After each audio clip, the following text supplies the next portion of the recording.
Hello, everyone, and welcome back to the channel. This is your girl, Wicked Raider. Wanted to take a quick look at two champions that I sometimes hear mentioned, but maybe not as often as I would like. And these two particular champions are those that can easily be pulled from mystery shards or either your ancient shards more commonly. So we're going to start in Undead Hordes. We all know about our nice little highlighted Ultimate Death Knight, but he's not going to be the topic of this particular conversation. I'm going to bring you guys down to a support champion. And that support champion actually is going to be Rotting Mage. If you are new to the channel, I love to do nice little deep dives into champions that are sometimes not talked about nearly as often, especially if you are an early game or early mid game player, of course. So, Rotting Mage is one of those champions that I have seen around for quite a bit since I started playing in the last year.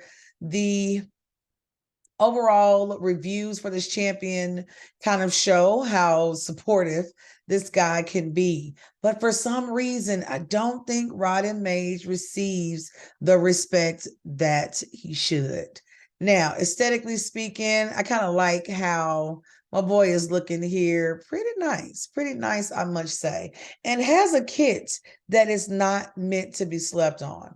This is a rare champion. So I want to preface this and everything I say going forward with the fact that this is a rare champion. But I will be honest, base speed is nothing to be shy about. The HP on this champion is not bad either. This champion is proven to not be hard to keep alive, especially based on, of course, who you have around you. If you are lucky enough to pull this champion in the early levels, 25 through probably 40, this champion is usually what you are looking for. A lot of accounts that have pulled Rotting Mage have likely not pulled other champions in the support department. So he's usually one of the first that you will have access to. Let's take a look at this kit though. And I'll kind of go through and tell you some of the highlights and some of the things I've seen with this particular champion. So Gillet Beam is going to be our first skill. Attacks one enemy and has a 25% chance of placing a freeze debuff for one turn. The amount of damage inflicted can be increased by 15%. Now, you're going to start noticing more and more. A lot of champions are definitely coming with freeze, provoke, or stun. Like those are kind of becoming popular.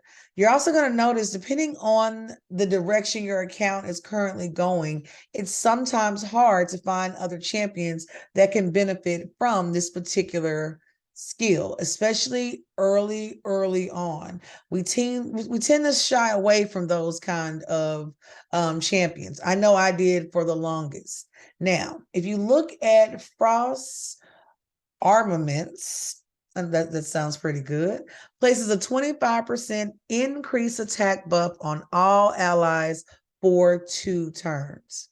Places a 30% increased defense buff on this champion for 2 turns. So provides himself with a little bit of extra while also giving the support to allies for those 2 turns. This skill can be placed on a 3-turn cooldown if booked. Now, take notes. The number of books is not excessive, guys. It's not. Another reason why I really like this champion. It's not until we come to mental overload we start seeing a little bit of a page turning starting to take place. So for mental overload, this skill is on a 4-turn cooldown, attacks one enemy, has a 75% chance of placing a stun debuff for 1 turn. I am not a huge lover of the stun debuff. I get it. I think it's pretty nice. There are a lot of champions that do it. There are certainly champions that, are going to throw it out there. You can book this up to create that 100% chance of placing the debuff. You can also increase the amount of damage that is inflicted by an additional 15% if this champion is booked. Rare books are not the hardest to come by, and I will admit, if this is your only support champion on your account, he may prove great to hold on to. Here's another thing to remember. You will need rare champions for those secret rooms in Doom Tower. Don't forget that. So be careful about trashing all of your rare champions, because we all know that there are some among commons, uncommons, rares that have the abilities that are very comparable to some epic champions, for one. But number two, in those niche little areas, whether it is Faction Wars, whether it is Doom Tower, you want to be able to have champions available to you that do have that support ability. The aura will increase ally speed in faction crypts by 13%. And when you are first starting out in faction crypts, it will often make you feel as though I will never progress, especially the first time you make it to level 7. I will never progress. Yes, you will. Your champions will continue to improve. You will continue to level up not only your champion, but your gear. You'll start adding masteries to those higher level champions. And it's champions such as this one that will also allow you to continue to move forward. Guys, do not sleep on Rotting Mage. Do not instantly tuck this guy into a food situation. You will find that his skill can be extremely helpful, especially to those beginner accounts. I may even run him. I'm not sure if on this particular account I've even placed gear on him, but we'll take a look at that one in a second as well. There's one more champion. We're going to do a 2-for-1 in this one, coming to us from Demon Spawn. And there's a lot to be said about the champions in this particular faction. It's one of those where the longer you play, the more people you're going to run into, and the more you are definitely going to have to say. You will have your favorites. You will have those that you prefer to avoid, but we're coming on down to this area of the rare, and we're going to look at another support champion by the name of Abyssal. Abyssal is one. This champion has been around a little bit longer, gotten a little bit more love than Rotting Mage has gotten, but I don't hear about this rare very often. Guys, his numbers are solid. And these numbers reflect very much so. I'm not taking him to my higher level dungeons. Not really his calling, but I will say his kit is one that can be built and that can also prove to be really, really helpful, especially in those secret room areas, especially in fashion crypts when you're first getting in and you don't have a large number of champions. It's nice to be able to get in and still make a little progress as you can. Let's look at this kit. Don't sleep on this guy's kit. And there are some of you looking at the screen right now and you're telling yourself, I just fed him. I just fed him. I have pulled Abyssal on so many occasions. I kept him once or twice, leveled him up a little bit, and then choices had to be made, and my boy did not survive. But the one time I decided I'm going to build this champion and kind of see what he does, I did not regret it. On the first skill, Void Gaze. Now, you're going to notice here, we're already starting out with a couple of books in mind, so don't let that slide past you. But initial attack attacks all enemies. We are in the game so far. Has a 15% chance of placing a block buffs debuff for 2 turns. The amount of damage can be increased by 10%, and that buff debuff chance, remember, we're starting off with 15%. We're going to go in and add an additional 15%, which will give him a 30% chance of placing the block buffs debuff for 2 turns. That can be helpful, especially if I'm having a hard time keeping particular champions alive. I don't want to give any extra advantage to my enemy. Abyssal Renewal, and this is a level 1 skill, heals all allies by 15% of their max HP. That heal can be booked to increase by an additional 25%, which will get you to 40% of their max HP. And this skill can be placed on a 3-turn cooldown. This is where he separates himself from a lot of rares. When we're thinking about Apothecary, when we're thinking about Apothecary's brother, whose name I can never remember, who I actually really, really like as a champion. When we're thinking about Reliquary Tender, because you hear about Reliquary Tender quite a bit as a rare who is so helpful a lot farther into the game than you would expect. Abyssal's name should come up as well, guys. Grinder is another one you should hear more about, because these are champions that are often not expected to do very much, but you figure out they're actually doing quite a bit for your team.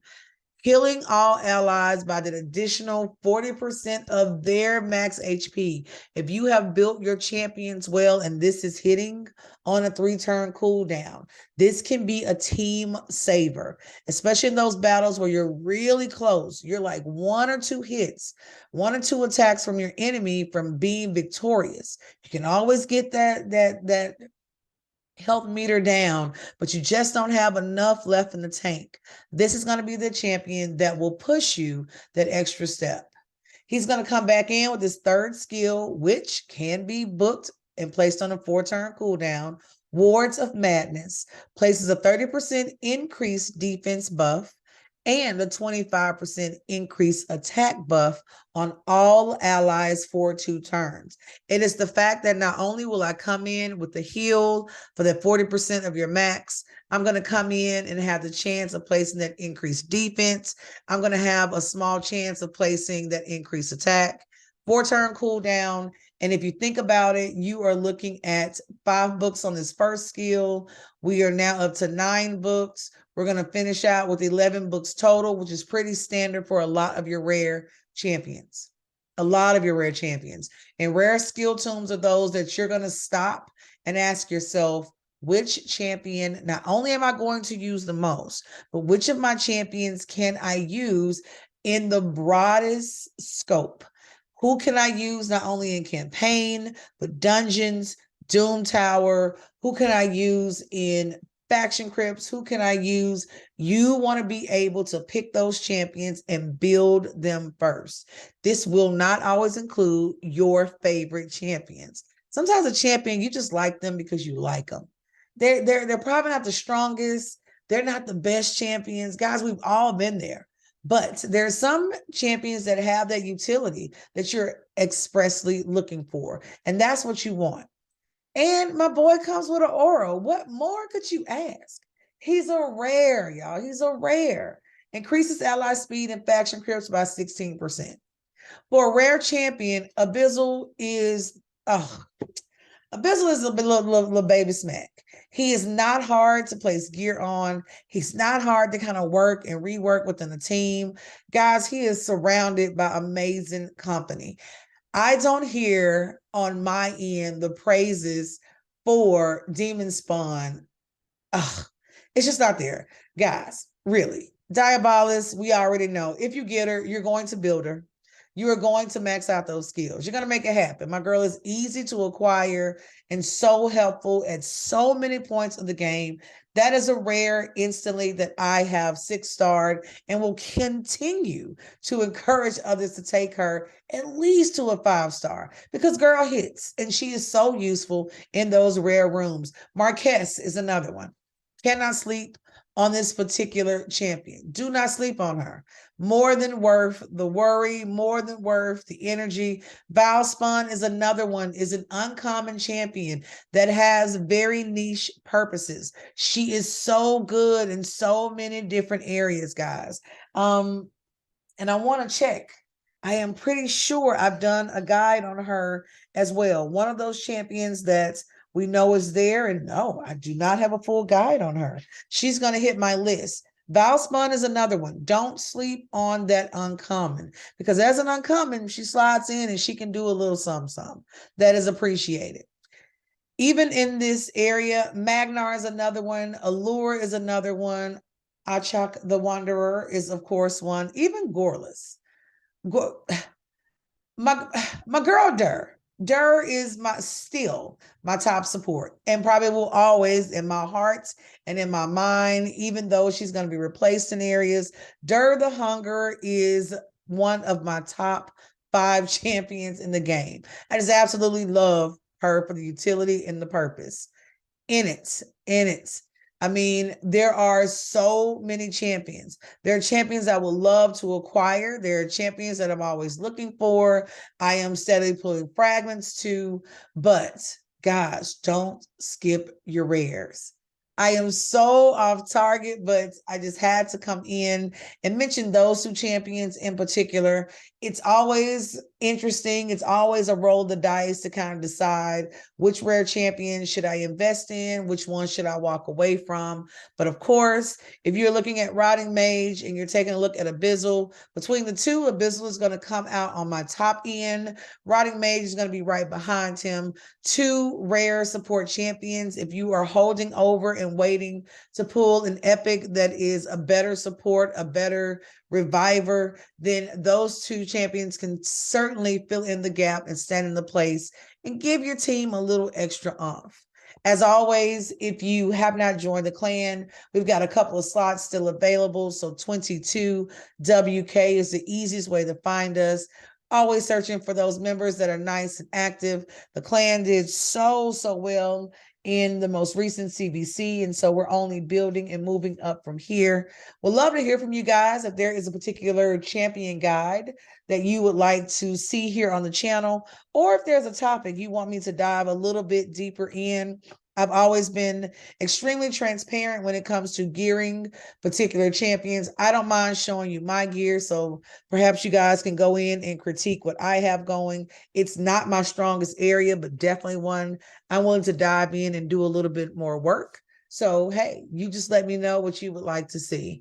If nothing else, make sure you hit that subscribe button, trying to get to 200 subscribers before the end of this year. I feel like we can probably rock this one out even before the summer passes us by, because don't worry, the heat is coming, if nothing else. But if nothing else for the day, remember that it's going to be a great day. And as always, happy gaming.